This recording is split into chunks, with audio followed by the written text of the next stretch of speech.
start off with is I'll just take you through what I'm going to be doing in my session. It's about playing it forward, and what we can't use is the tools of the oppressor to dismantle the house.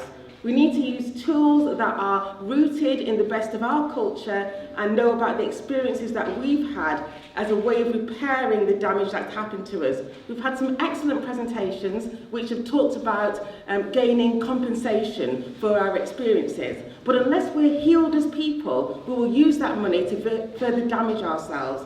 We'll either use that money to invest in drugs to be able to heal the pain and numb the pain, or we'll give that money back to the oppressor in terms of trying to buy ourselves expensive items to make up for the despirited sense of self that this issue has brought to our community.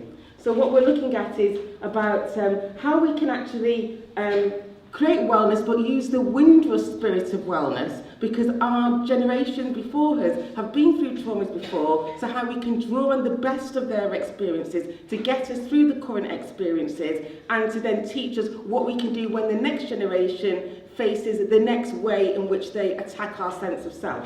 Okay, so if you go on to the next slide, and one of the tools that we'll be talking about is emotional emancipation circles, and I think it really dovetails nicely into what Jackie was saying in her presentation, in that we need community healing, and the emotional emancipation circles is a community healing method that's been put together by the Association of Black Psychologists using the best of African culture as a way of dealing with situations just like this. Okay.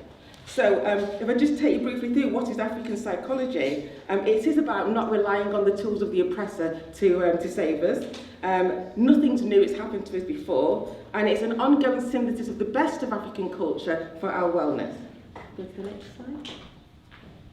Okay, so if we look about what's happened to our ancestors and then compare it to what's happened to us today, okay, our ancestors were enslaved, and that generated the fear that they were going to be sold on to another plantation, public humiliation of whipping, and that they were going to be sent away from their family at any time. If we look across to what's happened to the Windrush generation, there's the loss of citizenship, so the fear that they're going to be sent away at any time. That the public humiliation for some people of having to share very personal information with other people or with the community to have campaigns so that they can actually stay.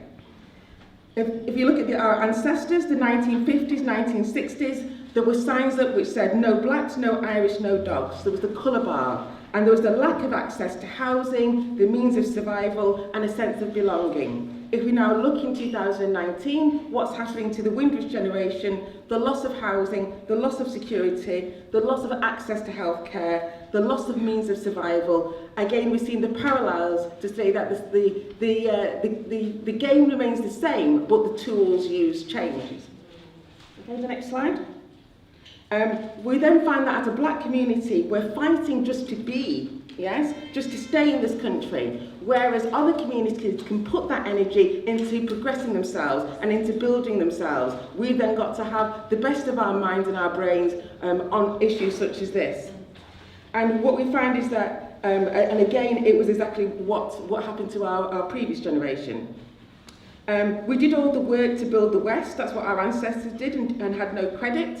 And what we find is that they were, their dreams were dashed, or to some extent it went into the next generation to say that, okay, then it can give us the energy to overcome. But that happened to the previous generation, the Windrush generation. Again, they did all the work to rebuild Britain after the Second World War. Now they're due their pensions, they're being sent away.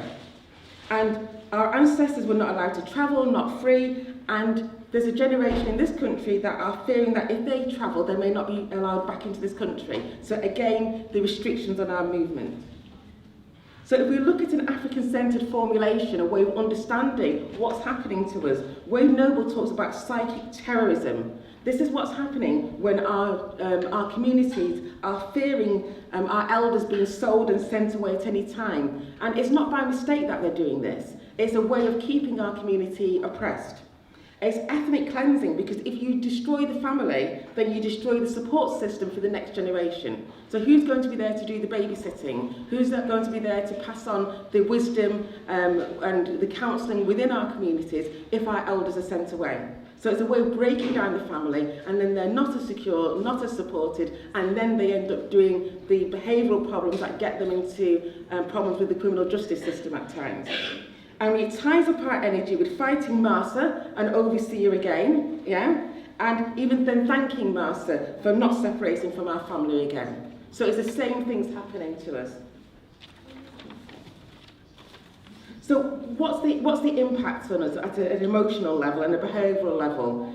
Attachment issues. Because are you really going to get your grandchildren to attach to their grandparents if at any time they can be sent away?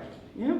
And then when you have attachment problems in the family, you then don't have the secure sense of self, which builds a resilience, which then can help to withstand further attacks. It means that people get fear, anxiety, shame, depression, low mood, anger, high blood pressure, even fighting the system to be able to stay. We heard a report of somebody fighting for 8 years. 8 years of high blood pressure in some cases, and stress. It can make some people harsh to others because the world's been harsh to them, but it can also make some people have increased compassion. But that compassion can be an issue in that they can burn themselves out, because if you're compassionate to many issues and you're not having a kind of like a sense of how to keep yourself going through that, you can become burnt out. There's a psychological trauma that happens to this generation, but also there's the field of epigenetics that we say that it happens to the next generation as well. They then have that psychological trauma. And it can turn on the genes for illnesses. So we hear about a lot of the people gaining cancer or other health problems. The stress can actually turn that on. Yeah? So if you then look at the spirit of Windrush and wellness, what is it? It's the spirit that helped our parents and our grandparents through the harsh winters in the UK. It's a spirit that helped them nurse others and build the NHS when others weren't caring for them. It's a spirit that helped our ancestors through enslavement and kept them through it. And it's the spirit that helped our ancestors through the Middle Passage, because all of us here are the descendants of the best of the best. We were the ones who survived the harsh conditions. So we've got that resilience in us. And what we need to do is have techniques to tap into that resilience when times get hard. So we think the African in us that they couldn't kill, that was the spirit of moving to the beat. Yes? So our music is important in what keeps us alive, what keeps us energized, and keeps us being able to have different recovery methods to be able to withstand the pressures of today. The community, the parties that they had in the 1950s and 60s, again, is a way of how do we build ourselves to come together. We had an excellent presentation on the food, the soul food, the Saturday soup. We hear about people taking garlic tablets, for example, but if you actually season your food with a lot of these seasonings, you don't need to take them as supplements. The proverbs, the stories of wisdom that are passed on. So proverbs such as it takes one hand to wash the other. Can anybody think of any proverbs or Nancy stories? Yeah? All right then, yeah. And maybe that's what we need to think about our oppressors, that sometimes it's not about tying up our energy in getting punishment for them, but it's about kind of saying that, well, there'll be a system for that, yes? It may be the God, it may be the Spirit that sorts them out, and we can put that energy into recovery methods for us. Sometimes you have to hold the light for the devil to see. All right, yes. And that's exactly what we're doing today. We're holding the light for the devil to see. Yeah, Erica. Yeah? The higher the mountain you climb, the more he's exposed. And that's exactly what they've done as well. Thank you. It's the Anansi stories, that the stories of the Anansi, the little spider, yes, who outtripped the mighty. And that's sometimes what we've got to hold on to, and that's what the pathway is going to be for us. We've got to keep the culture alive. So the cricket, the athletics, we've got to come together. We can't do the Norman Tebbit test of saying that, well, let's support England, thinking that England will support us. It doesn't work like that. We've got to take time to actually support our own culture and invest in keeping our culture going. The faith, the spirituality, the religious practices and beliefs that kept our previous generation saying things will get better. Everything has a season. So yes, things may be bad today, but it doesn't mean it will carry on. And we've got to have the faith that will keep us going, that we can keep fighting. And we've got to remember our successful campaigns. Nobody's ever given us anything for nothing. They didn't stop enslavement because one day they woke up and thought, well, we've been bad and we'll stop being bad. Yeah? We burnt down plantations, yeah, to make it's ineffective. effective for them financially to have enslavement, and then that's why they stopped it. And we've had campaigns like the New Cross Fire, the campaigns that we've done, the Stephen Lawrence campaigns, which have brought about justice. So we've got to remember our successes. So the way forward, we need to out-reflect. We need to take time out like this to reflect on where we are. We need to outgrind our oppressors. So we can't put all our energies on fighting the latest onslaught that they put on us, because the thing is, if we do that, it's a bit like a football pitch. If you do everything on attack, then somebody kind of goes and scores a goal, yeah? So you've got to also be fighting on the next issue as well, and the things that maintain our wellness. We've got to outplan. Those who want peace have got to plan just as much as those who want war. We've got to out-strategize, we've got to out-educate ourselves, because education is preparation. And we've got to prepare for the oppressor, because, as I said, the game remains the same, but the tools that they use changes. We'll go forward and then I'll come back to the video. So if we go forward to the next slide, please. So one of these strategies that we've developed is the emotional emancipation circles. The Association of Black Psychologists and the Community Healing Network developed a template for community healing for us, by us, and it's creating safe black spaces, and it's free.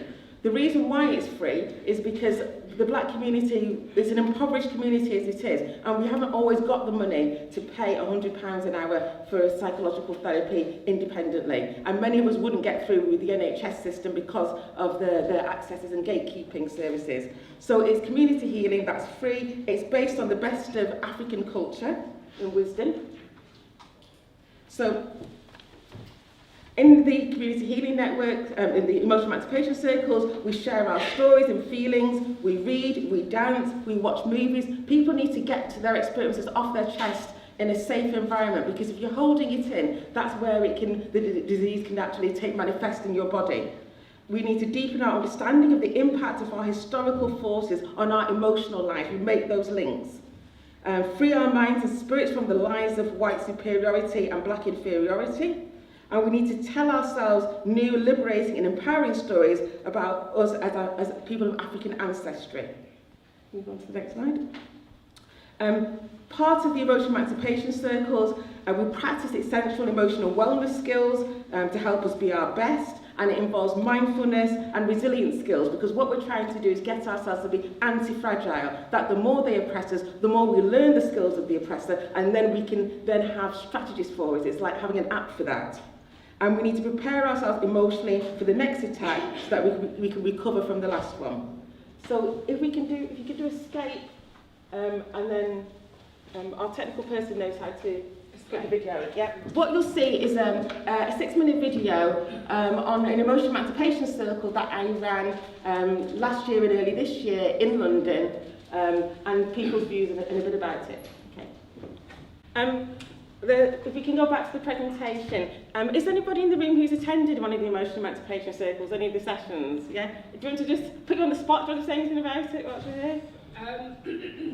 It's just vital, really, and it kind of makes sense of all the stuff that you can't always articulate, the emotions, because even though all of us have probably got a lot in common as far as microaggressions, racism and all that, but it's a space where you can articulate, or it's articulated to you, or when you've got it there, you think, oh yeah, right, kind of resonate. So I recommend them. Yeah, fantastic. I think that is and I think going back to what I discussed with Erica, that where we all know of groups and organisations, which cater for us, but there's no joined up thinking. Nobody's actually getting together, and I think the main reason why is because there's a lack. There's one thing we've kind of got a lot of that stuff together, but this is the main thing that it's the binders really. So thank you very much. So I'll just move on to the conclusions really.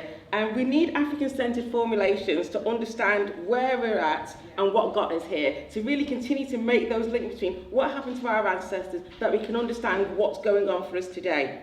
We move to is the spirit of Sankofa, to remember the tools and reapply them. And I've talked about some of the strategies such as the emotional emancipation circles. And I haven't got time today to talk about Know Thyself Adinkra cards, but that's a tool that I've developed that people can use for personal development, drawing on the best of African culture.